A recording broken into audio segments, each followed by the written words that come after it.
Siapakah Kian Santang?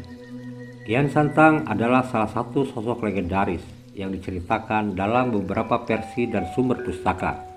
Oleh karena banyaknya versi, nama Kian Santang menjadi sosok kontroversi yang nyaris tidak pernah tuntas didiskusikan.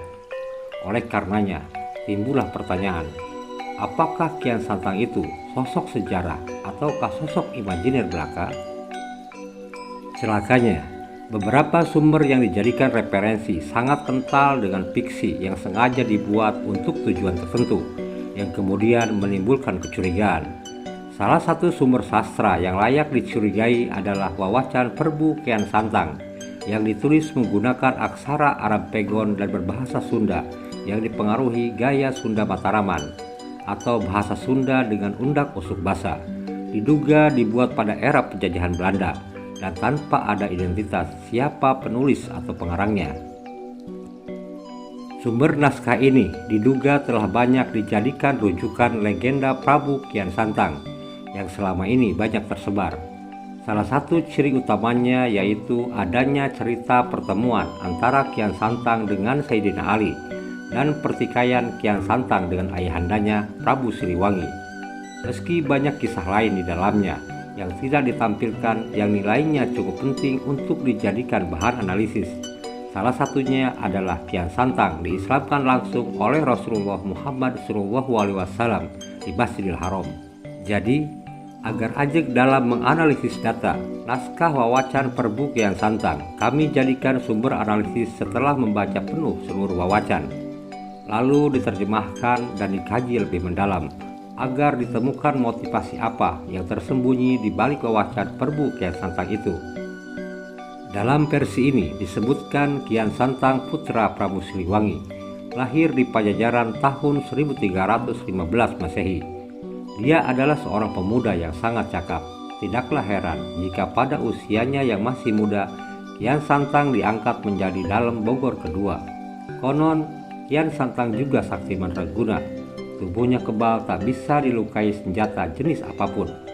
Auranya memancarkan wibawa seorang kesatria, dan sorot matanya menggetarkan hati lawan. Pada versi kisah ini, Kian Santang digelari nama Raden Gagak Lumayang atau Gagak Lumayu. Dan agar tidak salah persepsi dan gagal paham, kami harapkan Kisanak dan Nisanak yang budiman mengikuti seluruh tayangan ini tanpa skip dan sampai tuntas. Namun sebelum kami memulai pembahasan, ada baiknya Kisanak dan Nisanak meluangkan waktu sejenak untuk menekan tanda subscribe dan menghidupkan tanda lonceng. Tindakan sederhana Anda merupakan dukungan nyata bagi kami agar terus hadir berbagi wawasan kesejarahan Nusantara dan memperkaya hasanah pengetahuan dari berbagai perspektif. Dikisahkan Prabu Kian Santang telah menjelajahi seluruh tatar Pasundan. Tapi seumur hidupnya dia belum pernah bertemu dengan orang yang mampu melukai tubuhnya. Padahal pemuda ini ingin sekali melihat darahnya sendiri. Maka pada suatu hari dia memohon kepada sang ayah agar dicarikan lawan yang hebat. Untuk memenuhi permintaan putranya, Prabu Siliwangi mengumpulkan para ahli nujum. Dia meminta bantuan pada mereka untuk menunjukkan siapa dan di mana orang sakti yang mampu menandingi putranya. Semua ahli nujum istana tidak mampu menerawangnya. Sampai kemudian datanglah seorang kakek misterius yang mampu menunjukkan orang yang dapat menandingi Kian Santang. Menurut kakek itu, orang gagah yang bisa menandingi Kian Santang ada di tanah suci Mekah, namanya Sayyidina Ali. Kian Santang sangat penasaran untuk bertemu dengan Baginda Ali. Kata si kakek, untuk bisa bertemu dengannya ada syarat yang harus dipenuhi.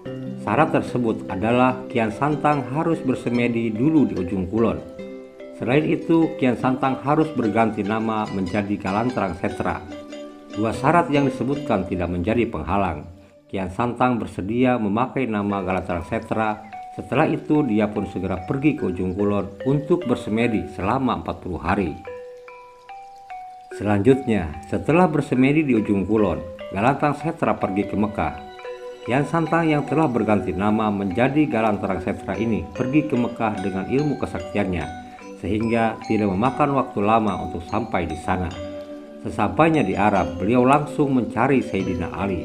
Di sana ia bertemu dengan seorang lelaki tegap yang kebetulan berpapasan dengannya dan mengaku kenal dengan Baginda Ali.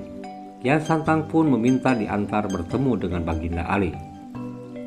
Di tengah percakapan, lelaki misterius itu menancapkan tongkat kayunya, dan ketika beranjak pergi ia lupa belum mengambil tongkatnya dan minta agar Kian Santang mengambilkannya.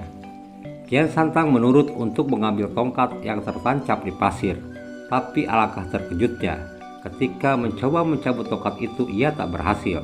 Bahkan meski dia mengerahkan segala kesaktiannya, hingga dari pori-porinya keluar keringat hingga darah. Begitu mengetahui Kian Santang tak mampu mencabut tongkatnya, maka pria itu pun menghampiri tongkatnya sambil membaca bismillah dan 2 kalimat syahadat. Tongkat itu dengan mudah bisa dicabutnya. Melihat itu, Kian Santang keheranan melihat orang itu dengan mudahnya mencabut tongkat tersebut, sedang dia sendiri tak mampu mencabutnya. Kian Santang menanyakan mantra apa yang dibaca pria itu dan minta agar mengajarinya, namun ditolak karena Kian Santang bukan penganut agama Islam. Diceritakan, Kian Santang yang ingin bertemu Baginda Ali diajak ke suatu tempat, yaitu Masjidil Haram yang sedang dibangun oleh Rasulullah dan para sahabatnya. Mereka tampak sibuk mendirikan tiang-tiang masjid. Sesampai di sana, Kian Santang amatlah terkejut ketika orang yang lewat di depan mereka mengucapkan salam dan menyebut nama Sayyidina Ali kepada pria yang bersamanya. Mendengar sapaan itulah, kini dia tahu bahwa Sayyidina Ali yang dia cari adalah orang yang sedari tadi bersamanya. Begitu menyadari ini, maka keinginan Kian Santang untuk mengadu kesaktian musnah seketika. Bagaimana mungkin dia mampu mengalahkannya, sedang mengangkat tongkatnya saja tak mampu, pikirnya.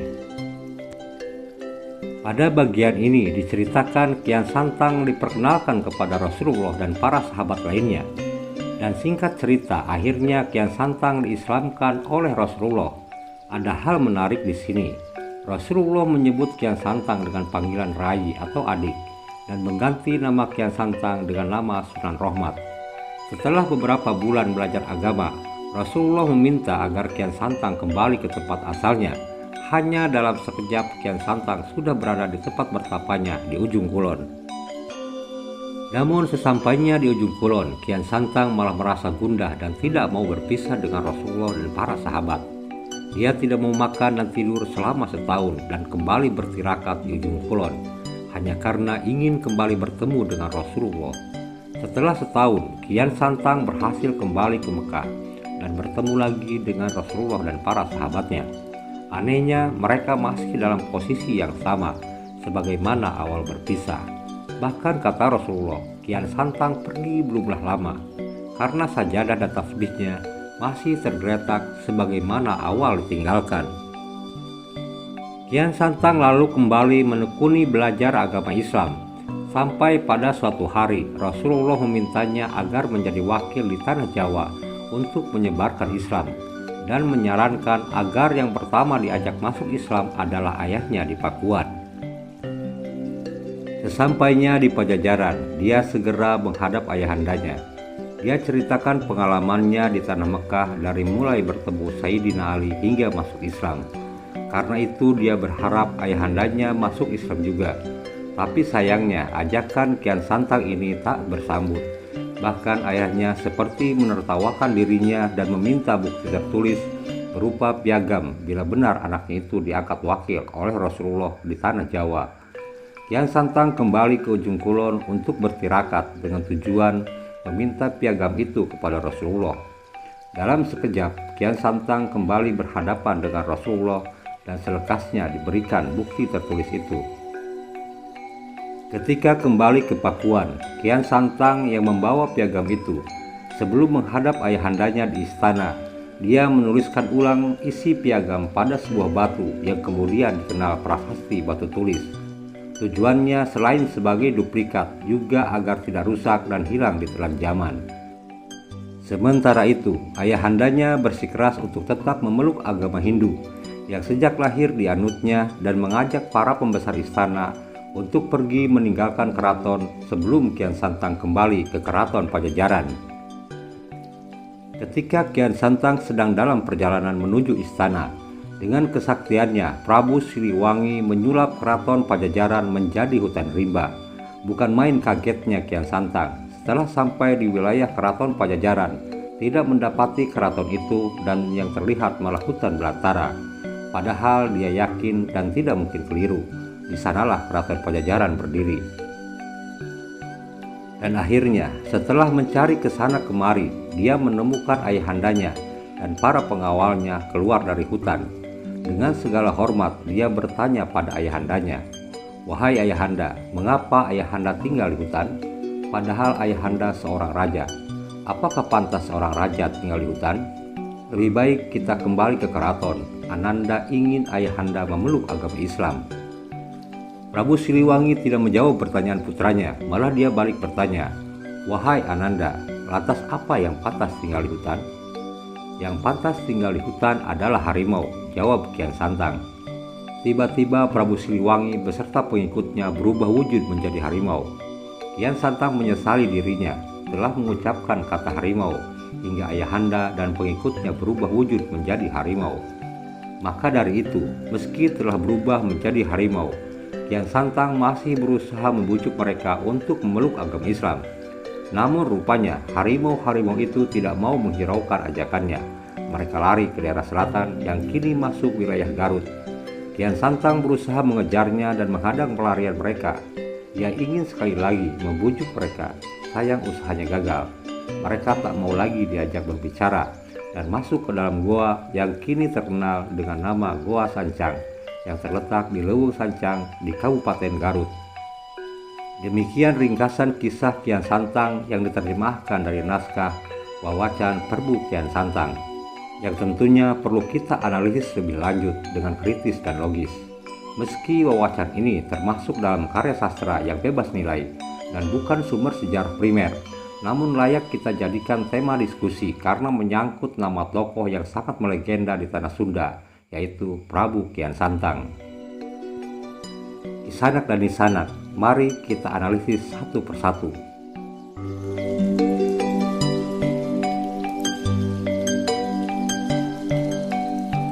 Hal pertama yang harus kita kritisi adalah tentang masa atau kurun waktu. Dalam wawacan tadi diceritakan bahwa Kian Santang diislamkan langsung oleh Rasulullah dan di hadapan para sahabatnya.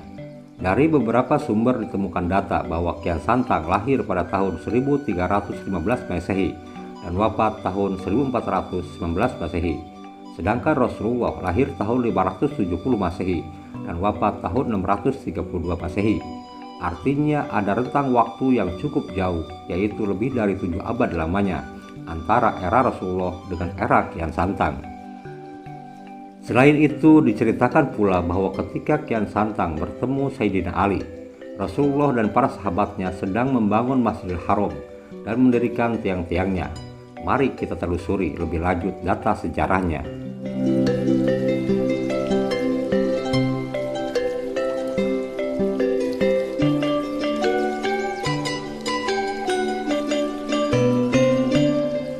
Masjidil Haram sejak dibangunnya Ka'bah sampai dengan masa permulaan Islam terdiri dari halaman yang luas dan di tengahnya ada Ka'bah. Tidak ada dinding yang mengelilinginya, hanya bangunan rumah-rumah penduduk Mekah yang mengelilingi halaman itu seakan-akan dia adalah dindingnya. Di sela rumah-rumah tersebut terdapat lorong-lorong yang mengantar ke Ka'bah, dinamakan dengan nama-nama kabilah-kabilah yang melaluinya atau yang berdekatan dengannya. Diperkirakan luas Masjidil Haram pada masa Nabi Muhammad SAW antara 1490 sampai 2000 meter persegi. 6 tahun setelah Rasulullah wafat pada tahun 17 Hijriah atau 638 Masehi, Umar bin Khattab Al-Faruq membeli rumah-rumah yang menempel dengan Masjidil Haram lalu menghancurkannya serta memasukkan area tanahnya ke dalam masjid, mengubininya dengan hamparan kerikil. Kemudian dia membangun tembok mengelilingi masjid setinggi kurang 1 depa atau 6 kaki dan membuatkan beberapa pintu, dan lampu-lampu minyak penerang masjid diletakkan di dinding ini. Diperkirakan luas tambahan ini adalah 840 meter persegi. Jadi renovasi Masjidil Haram lebih tepatnya terjadi pada tahun 638 Masehi ini. Dari seluruh data tahun perluasan dan pemugaran Masjidil Haram, tidak ditemukan angka tahun yang mendekati dengan tahun keberadaan Kian Santang, yaitu 1315 sampai 1419 Masehi, baik pada masa Rasulullah hingga era kekhalifahan. Hal kedua yaitu tentang originalitas kisah. Memperhatikan cerita dari Wawacan tadi, timbul banyak kecurigaan mengenai jalannya cerita yang begitu jelas direkayasa oleh pengarangnya. Bila kita berpikiran jernih dan rasional, tentu akan ada pertanyaan, apakah mungkin Kian Santang yang seorang mubalik Islam dan yang menurut sumber lain diceritakan murid dari Syekh Datuk Kahfi berperilaku demikian tak terpuji kepada ayah dan pengikutnya, yaitu menenung atau mengutuk hingga menjadi harimau di hutan Sanjang? Apalagi dalam Wawacan tadi diceritakan bahwa Kian Santang diislamkan langsung oleh Rasulullah di Mekah dan mendapat mandat langsung sebagai wakil di tanah Jawa. Tindakan Kian Santang yang seperti demikian tentunya merusak reputasi Rasulullah sebagai manusia yang mulia, kekasih Allah. Rasulullah tidak mungkin mengajarkan tindakan yang bertentangan dengan akidah Islam, khususnya dalam hal syiar Islam, yang salah satunya berpedoman pada surat Al-Baqarah ayat 256, La ikraha fid din. Sebagaimana kita ketahui bahwa prinsip ajaran agama Islam tidak ada paksaan kepada orang lain untuk memeluknya dan selalu mengajarkan untuk mengasihi sesamanya, apalagi terhadap orang tuanya sendiri, seperti Kian Santang kepada Prabu Siliwangi yang dikisahkan tega menenung ayahnya menjadi harimau. Hal tersebut diyakini takkan mungkin dilakukan oleh Kian Santang, karena selain menyalahi tata krama juga melakukan perbuatan kemusyrikan. Apalagi dalam Babat Godog diceritakan pula bahwa keris pegangan Kian Santang bertuliskan lafaz La ikraha fid din atau tidak ada paksaan dalam beragama. Ini adalah simbol bahwa dalam menyebarkan agama Islam tidak boleh dengan cara paksaan. Jadi sangat tidak mungkin Kian Santang memaksa ayahnya agar masuk Islam, apalagi sampai ditenung menjadi harimau. Kakaknya sendiri, Pangeran Walang Sungsang atau Panembahan Cakrabuana, meski tidak sepaham dengan ayahnya pasca sang ibu meninggal karena konon kembali memeluk agama leluhur, beliau tidak pernah melepaskan rasa sayang, hormat dan kagum kepada sang ayah. Begitu pula Sri Baduga. Dan itulah sebabnya selama Sri Baduga memerintah di Pakuan, tidak ada ceritanya melakukan penyerangan ke Kesultanan Cirebon. Begitupun sebaliknya. Keimanan sejati itu bersemayamnya dalam kalbu dan tak ada larangan untuk disembunyikan. Begitu pula masalah keyakinan Sri Baduga. Apakah benar telah meninggalkan Islam ataukah masih berislam? Hanya Sri Baduga dan Tuhan saja yang tahu. Wallahu a'lam.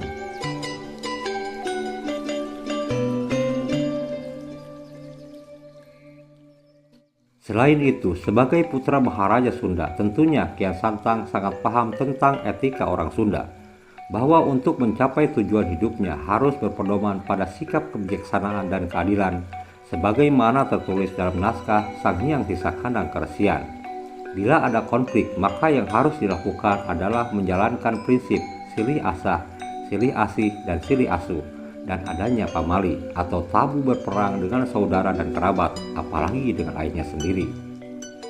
Jadi dengan demikian, ada kemungkinan cerita dalam Wawacan Perbu Kian Santang ini sengaja dibuat oleh orang jahil di luar Islam, yang tidak menginginkan Islam berkembang dengan benar sesuai Al-Quran dan Al-Hadis di tanah Sunda. Selain itu, ada upaya mengadu domba antara pemeluk agama Islam dan Hindu, serta mendiskreditkan Rasulullah dan ajarannya. Banyak yang berpendapat bahwa sejak kedatangan penjajah Belanda, sejarah Sunda sudah banyak yang dirubah, agar orang Sunda kehilangan jati diri, sehingga tidak percaya diri dan mudah diadu domba. Upaya mengadu domba umat Islam di Nusantara oleh pihak Belanda ini sudah bukan rahasia umum lagi. Rekam jejak orientalis Belanda Snockhorn yang telah menyusup dan mempelajari ajaran Islam terkenal piawai mengadu domba umat Islam hingga menimbulkan pertikaian antar umat Islam di masa lalu. Sudah cukup sebagai bukti adanya upaya busuk tersebut. Kecurigaan kami ini bahwa adanya rekayasa sejarah dalam naskah Wawacan ini tentu bukan tanpa dasar. Salah satu pertimbangan lainnya yaitu dari karakteristik bahasa Sunda yang digunakan dalam Wawacan yang sangat kental dengan pengaruh Mataram atau adanya strata bahasa. sehingga dapat diidentifikasikan bahwa naskah tersebut dibuat pada era penjajahan Belanda ketika sebagian besar wilayah Sunda berada dalam pengaruh kuat Mataram. Bila dibandingkan dengan Patung Bogor saja, perbedaan karakteristik bahasa Sundanya sangat jauh berbeda. Gaya bahasa Patung Bogor jelas lebih buhun dan benar-benar menampilkan estetika susastra Sunda.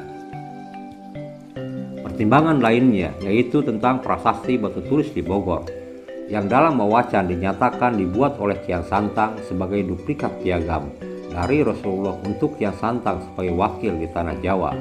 Prasasti batu tulis terletak di Jalan Batu Tulis, Kelurahan Batu Tulis, Kecamatan Bogor Selatan. Prasasti batu tulis dianggap terletak di situs ibu kota Pajajaran dan masih in situ, yakni masih terletak di lokasi aslinya dan menjadi nama desa lokasi situs itu. Pada batu ini berukir kalimat-kalimat dalam bahasa dan aksara Sunda kuno. Prasasti ini berangkat tahun 1455 Saka atau 1533 Masehi. Sedangkan Kian Santang wafat pada tahun 1419 Masehi atau dibuat 114 tahun setelah Kian Santang wafat. Selain itu, isi dari prasasti batu tulis sama sekali tidak menyinggung tentang syiar Islam dan Kian Santang.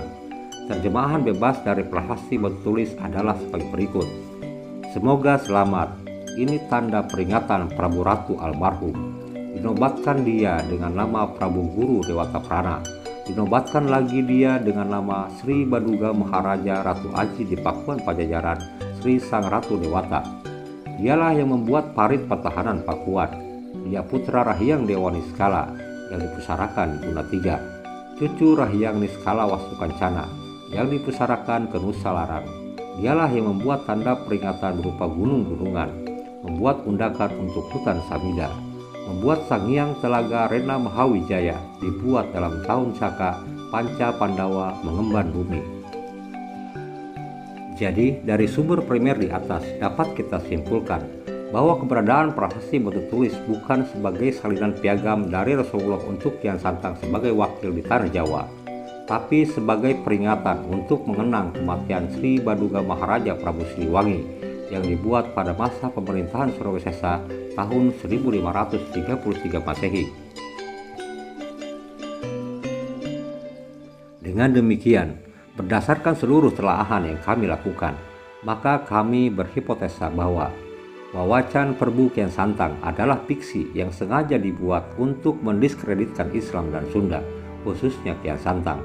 Oleh karenanya, karangan yang tidak menyebutkan siapa pengarangnya itu cukup kita jadikan sebatas pengetahuan biasa saja. Biarkan naskah tersebut ada, sebagai bukti otentik adanya upaya adu domba oleh para penjajah di Republik ini di masa lalu, dan agar kita perlu terus waspada. Namun seperti biasa, kami hanya menganalisis data. Untuk meyakini atau tidaknya dikembalikan lagi kepada pribadi Kisanak dan Nisanak semua. Bagaimana pendapat Anda? Silahkan tulis di kolom komentar. Terima kasih sudah mengikuti tayangan ini. Semoga bermanfaat dan menambah wawasan. Sampai jumpa.